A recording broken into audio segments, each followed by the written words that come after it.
3400 vues pour la maison Fenas à Albi. On est encore loin du million de clics de la maison avéronaise qui continue de faire le buzz sur la toile.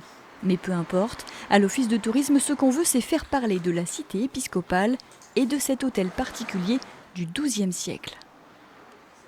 L'idée, c'est ça, c'est de faire connaître cette maison aux Albigeois, mais même aux visiteurs.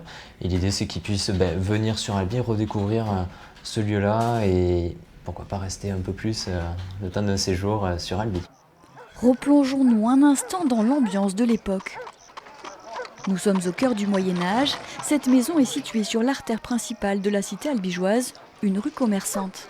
Cette maison appartient à une famille très riche, qui est une famille de marchands et d'usuriers.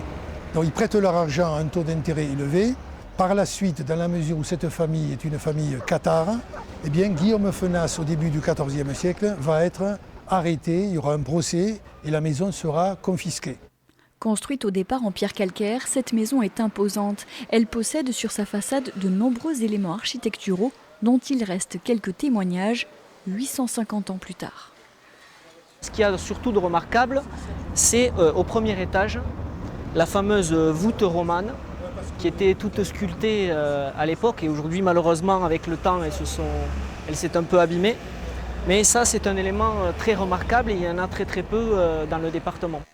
Au fil du temps, la maison Fenas est recouverte par de la pierre rouge. Elle appartient aujourd'hui à différents propriétaires privés. Elle n'est que l'un des multiples bâtiments qui font la richesse patrimoniale de la cité épiscopale, où chaque coin de rue raconte une histoire.